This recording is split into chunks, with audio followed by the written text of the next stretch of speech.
एक बार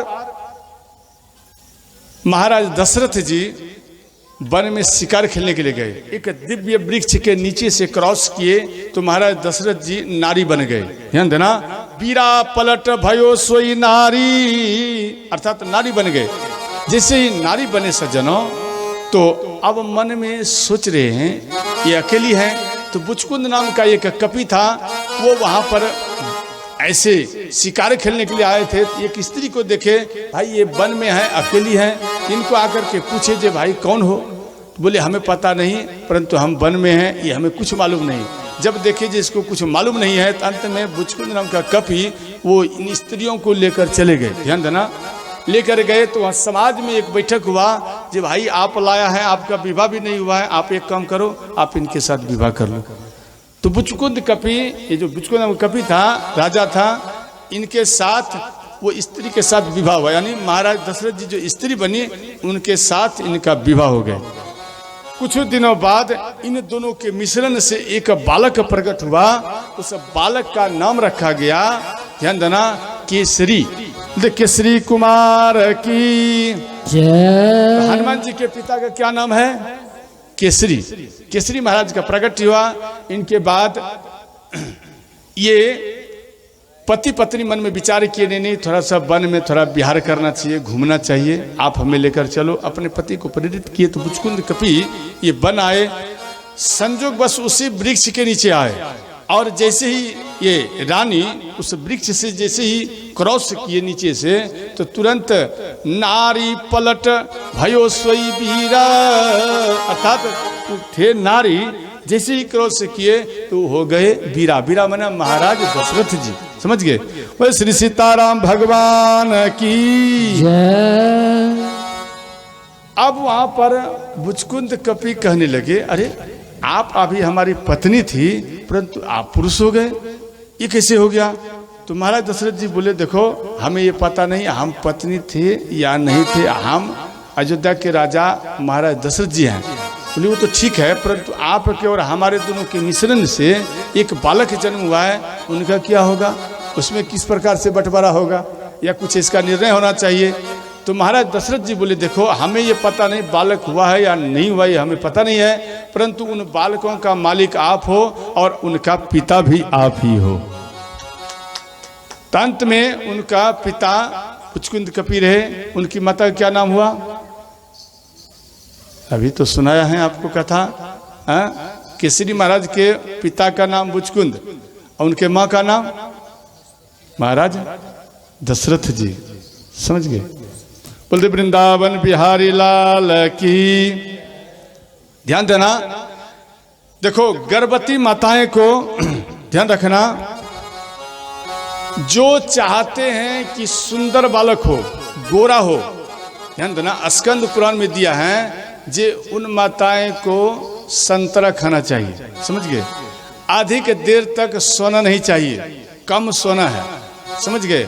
और फिल्म देखना नहीं चाहिए, ना मोबाइल गोजना चाहिए, मोबाइल जो चलाता है ये सब नहीं चलाना चाहिए।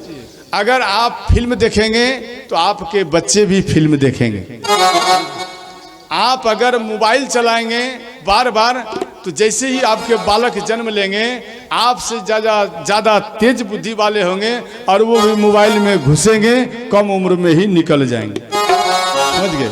छोटा छोटा बच्चा है, आप देखें ना, मोबाइल इतना ना गति से चलाता है कि अंदर का पूरा फैसिलिटी तुरंत जान जाता है। हम लोग बाहर में ही घूमते रहते हैं, मालूम नहीं पड़ता है।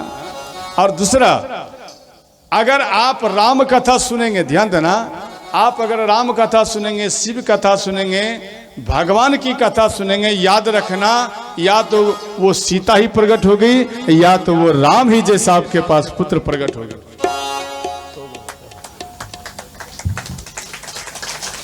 समझ गए? इसलिए मन में ऐसा विचार रखो कि हमें क्या करना चाहिए, किस प्रकार से हमें रहना चाहिए। बार बार माताएं गर्भ धारण इसलिए करती हैं कि चलो अब की बार राम जैसा पुत्र नहीं आया तो कोई बात नहीं, अब आएगा, इसलिए माताएं गर्भ धारण करती हैं, समझ गए? इसलिए राम के जैसा तभी आएगा जब आप उन अवस्था में राम कथा सुनेंगे, शिव कथा सुनेंगे, तभी प्राप्त हो सकता है, समझ गए? बोलते वृंदावन बिहारी लाल की जय। जादीनते हरि गर्भ ही आए, जादीनते हरि गर्भ ही आए, सकल लोक सुख संपत्ति छाए, सकल लोक सुख संपत्ति छाए। श्री राम जय राम जय राम, श्री राम जय राम, जय राम।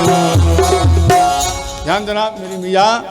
नौमी तिथि मधुमास पुनीता, शुक्ल पक्ष अभिजित हरि प्रीता, मध्य दिवस अति शीतन धाम, पावन काल लोक विश्राम। ध्यान देना मेरी मिया, आप अगर तन मन से कथा सुनेंगे, समझ गए, तो आपको हर चीज इसी व्यासपीठ से आपको सुनने के लिए मिलेगा। और फिर दोबारा मान लो आप पूर्ण तरीका से अगर सुन लेते हैं शुरू से अंत तक, तो आपको किसी के पास जाने की आवश्यकता नहीं, हर चीज का निराकरण आपके घर में ही प्रकट हो जाएगा। इसलिए कथा सुनना मुख्य है। तो भगवान नौमी तिथि चैत्र शुक्ल पक्ष के समय में दोपहर 12 बजे भगवान प्रकट होने लगे, समझ गए। सब कोई सारा देवता मिलकर स्तुति करने लगे, और यहाँ पर आप भी स्तुति करेंगे, ठीक है। सब कोई हाथ जोड़कर स्तुति करो। भये प्रगट कृपाला दीन दयाला, कौसल्या हितकारी, मुनि मनहारी, अद्भुत रूप विचारी, लोचन अभिरामा तनु घनश्यामा, निज आयुध भुज चारे, भूषण वनमाला नयन विशाला, शोभा सिंधु करा, कह कोई कर जोरी स्तुति पूरी, कहीं विधि करो अनंता, माया गुण ज्ञानातीत रमाना, वेद पुराण भवंता, करुणा सुख सागर सब गुण आगर, जिहि गावहि सुर संता, सोमहि प्रलागी जन अनुरागी, ब्रह्मांड में काया निर्मित माया, रोम रोम प्रतिवेद कर, मम पुरुषोभागी यह उपहासी, सुनत धीर मति दीन, उपजा जब ज्ञाना प्रभु मुस्काना, चरित्र बहुत विधि कीन जय, कहीं कथा सुनाई मातु बुझाई, यही प्रकार सुख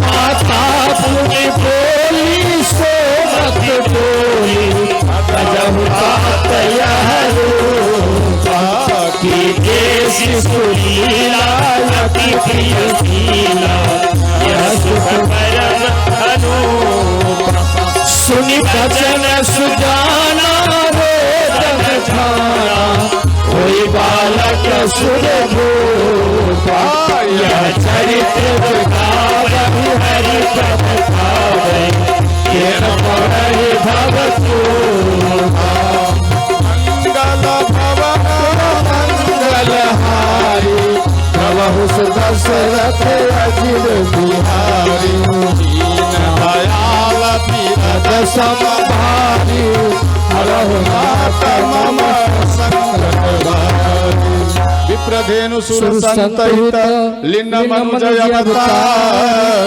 निज इच्छा निर्मित तनु माया गुण गोपाल। श्री सीताराम भगवान की ध्यान देना मेरी मैया। अध्यात्म रामायण में दिया गया है, देखो भगवान जब प्रकट हुए, जैसे माता पुनि बोली सोमती डोली तजहु तात यह रूपा कि जैसी सुलीला अति प्रिय शिला यह सुख परम अनुपा। इसका मैं अर्थ में आपको बता रहा हूं। ये अध्यात्म रामायण में दिया गया है। भगवान जब प्रकट हुए तो शेषनाग, ध्यान देना, शेषनाग के साथ और माता लक्ष्मी के साथ और इनके बाद शंख चक्र गदा पद्म इन सब के साथ जब प्रकट हुए तो वहाँ पर बोले भगवान कि माँ अब हम प्रकट हो गए हैं, अब माँ आपको कोई किसी प्रकार का कष्ट नहीं होगा।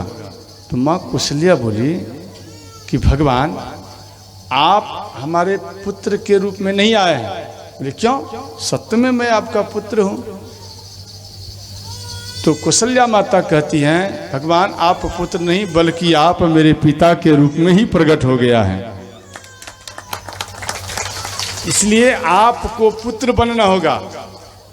तो बोले ठीक, क्या करना होगा? तजहु तात यह रूपा, अर्थात इस रूप को हटाओ, ये जितना रूप है ये सब को हटाओ, केवल आप मेरे पास आओ। बोले अच्छा चलो ठीक। तो अध्यात्म रामायण में दिया गया है और कुछ कृतिवास रामायण में भी दिया गया है और अद्भुत रामायण में भी दिया गया है। इन तीन प्रकार का रामायण का मैं एक ही बार में निचोड़ बता रहा हूं। जातो भरत शत्रुघ्नो शंख चक्रे गदाभृत योग मायापी सीतति जात जनक नंदन। इसका मैं अर्थ बता रहा हूं, ध्यान देकर आप सुनना।